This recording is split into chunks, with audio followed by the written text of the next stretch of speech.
अस्सलाम वालेकुम। मेरा नाम है अरेशुल हसन खान और आज हम चैप्टर नंबर 22 की एक्सरसाइज नंबर 22.3 करने जा रहे हैं। अब इस चैप्टर में हम क्या सीखते हैं, क्या सीखना है, वो ज़रा मैं आपको बता देता हूँ। यहाँ पे बोला जा रहा है find AM, GM, HM, median and mode in the following wherever possible. कि अगर इस सवाल के अंदर ये पांचों चीज़ें आ सकती हैं, निकल सकती हैं, सॉल्व हो सकती हैं, तो आप इसको करके दिखाएं। जैसे कि हमने मैट्रिक्स वाले में भी करा था कि अगर ये चीज़ सॉल्व हो सकती है तो करें, अगर नहीं हो सकती तो लिख दें नॉट पॉसिबल। सही है। अब ये कैसे निकलेंगी? पहली बात, ये AM क्या होता है मैं आपको बताता चलूँ। ये इसको कहते हैं अरिथमेटिक मीन, इसको कहते हैं ज्योमेट्रिक मीन, इसको कहते हैं हार्मोनिक मीन, और ये मीडियन और ये मोड। अब इसको किस तरीके से सॉल्व किया जाता है वो ज़रा हम देख लेते हैं। अच्छा, एक बार ये भी बताता चलूँ, अभी जितना काम हम करेंगे वो ये करेंगे अनग्रुप डेटा के ऊपर। स्टैटिस्टिक्स में दो चीज़ें होती हैं, जैसे कि 21.1 में हमने सीखा था, एक होता है ग्रुप और एक होता है अनग्रुप। ग्रुप इससे थोड़ा सा मुख्तलिफ है, सेम होता है, थोड़ा सा मुख्तलिफ होता है, जिसकी वजह से उसकी सॉल्व करने के तरीका, उसका फार्मूला तब्दील हो जाता है। अभी हम अनग्रुप पे सीखते हैं। हमारे पास पार्ट नंबर ए दिया हुआ है 3.2, 6, 10, 12, 12, -20, 25, 28, 30.8, ये इसका पार्ट है। अब कह रहे हैं इसका पहले अरिथमेटिक मीन निकाल के दिखा दो। अगर निकल सकता है तो मैंने लिखा फॉर अरिथमेटिक मीन, सवाल को कॉपी करा। फॉर्मूला क्या होता है अरिथमेटिक मीन का? AM बराबर होता है x bar equals to summation x upon n। Arithmetic mean को समीशन x बार से शो किया जाता है और इसका फॉर्मूला ये होता है समीशन, इसको कहते हैं समीशन, यानी कि जितने x हैं ये तमाम के तमाम क्या वैल्यूज़ हैं? x वैल्यूज़ हैं। इन सबको अगर आप प्लस कर दोगे, तो ये कहलाता है समीशन। सम करने को समीशन कहा जाता है, जिसको इससे शो करवाते हैं। सही है। Summation x upon n, n कितनी क्वांटिटी है? 1, 2, 3, 4, 5, 6, 7, 8, 9 क्वांटिटी है।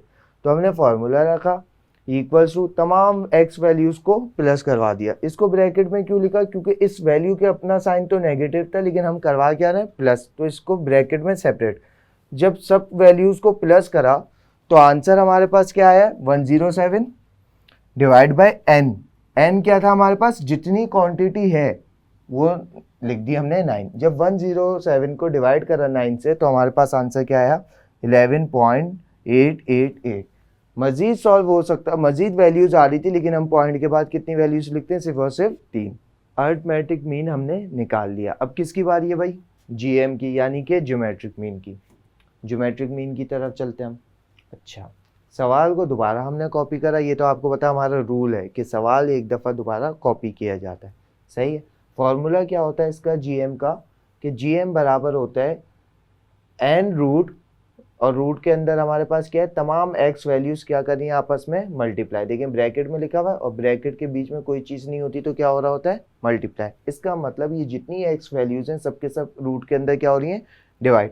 और देखिए इंडेक्स में क्या लिखा हुआ है? n, यानी कि जितनी क्वान्टिटी है वो यहाँ पर लिख दी जाएगी। देखिए ज़रा n 9 थे हमारे पास, 9 लिख दिया, और जितनी वैल्यूज़ थी उन सबको हमने क्या करवा दिया?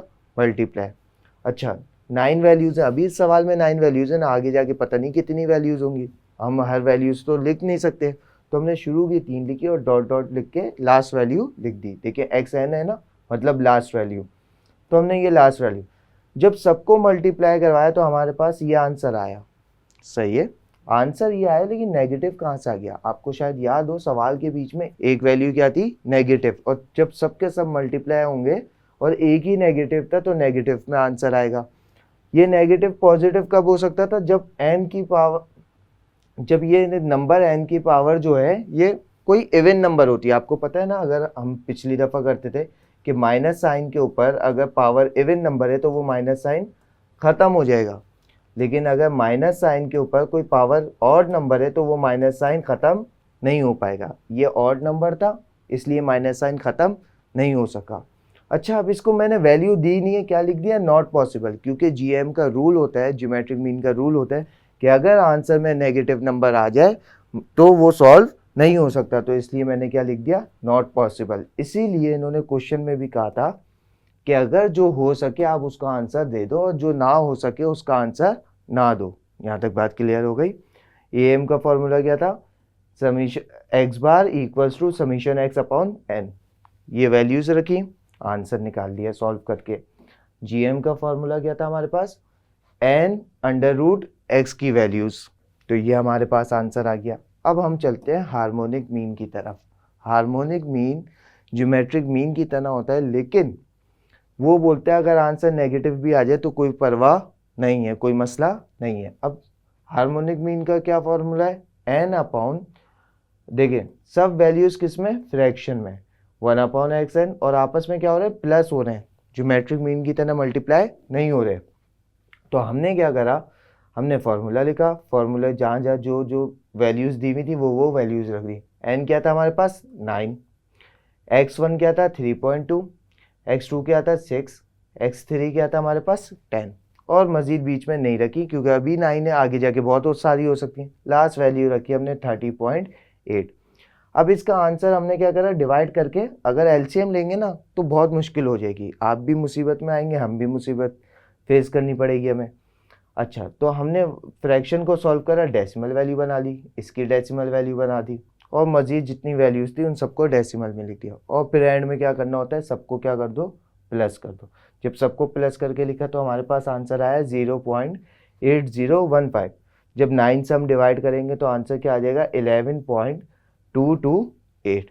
अगर ऐसा हम काम करते हैं तो ये हमारे पास क्या आ गया, हार्मोनिक मीन। अब आपका सवाल ये हो रहा होगा सर कि आपके पास नेगेटिव वैल्यू भी तो थी एक, तो अब आंसर में नेगेटिव नहीं आया। बेटा ये आपस में सब क्या हो रहे हैं, प्लस माइनस हो रहे हैं। एक अगर माइनस है तो बाकी सब वैल्यूज तो प्लस हैं। जब 8 वैल्यूज प्लस होकर कितनी बड़ी बन जाएगी, और एक छोटी वैल्यू को माइनस करेगी तो आंसर में क्या आएगा, पॉजिटिव वैल्यू ही आएगी। तो हमने क्या क्या सीख लिया अभी तक, अरिथमेटिक मीन, ज्योमेट्रिक मीन और हार्मोनिक मीन।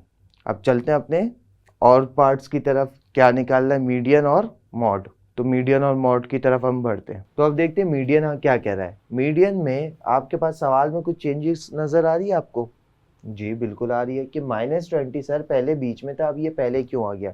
बेटा मीडियन का रूल होता है, सब चीज़ के अपने अपने रूल होते हैं ना, तो मीडियन कहता है या तो इसको असेंडिंग ऑर्डर कर दो या फिर इसको डिसेंडिंग ऑर्डर कर दो। तो हमने बोला हम असेंडिंग ऑर्डर कर रहे हैं, और आपको पता है माइनस वाली वैल्यूज को पहले लिखा जाता है, फिर 0 आता है, फिर पॉजिटिव वैल्यूज आती है। तो था तो 20 लेकिन माइनस में था, तो इन तमाम वैल्यूज से सबसे छोटा नंबर ये था, सही है। उससे बड़ा 3.2, उससे बड़ा 6, उससे बड़ा 10, 12, 12, 25, 28 और 30.8। असेंडिंग ऑर्डर में हम जब इसको प्लेस कर देंगे उसके बाद हमने काम करना है। सवाल को हमने बना दिया, मीडियन को शो करते x बार से, सही है, इससे शो करते हैं, ये थोड़े से लहर बनी हुई है x के ऊपर।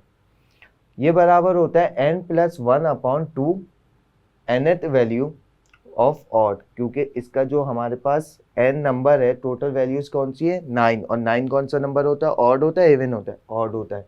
तो इसलिए हमने ये फॉर्मूला लगाया, वैल्यूज रखी, n की जगह 9 आ गया, +1/2, 9 + 1 10/2 डिवाइड हुआ तो ये हमारे पास बचा फिफ्थ वैल्यू। फिफ्थ वैल्यू इसका आंसर नहीं है। फिफ्थ वैल्यू पे जो इस वैल्यू लिखी हुई है, फिफ्थ नंबर पे 1, 2, 3, 4 और ये 5, तो इसका मतलब इसका आंसर कौन सा, ये। तो हमारे पास मीडियन क्या निकल के आ गया 12। अगर कुछ और होती तो हम वो उस वैल्यू को इधर कर देते हैं। अब चलते हैं हम मॉड की तरफ। मॉड में ज़्यादा फर्क नहीं होता, मीडियन से रिलेट है। अब चलते हैं हम अपने मॉड की तरफ। मॉड को शो करते हैं हम एक्स के ऊपर ये कैप लगा के, और इसका फॉर्मूला हम लिख देते हैं मोस्ट रिपीटेड वैल्यू, यानी कि आपके पास सवाल में जो रिपीट वैल्यू हो रही है वो इसका मॉड होगा।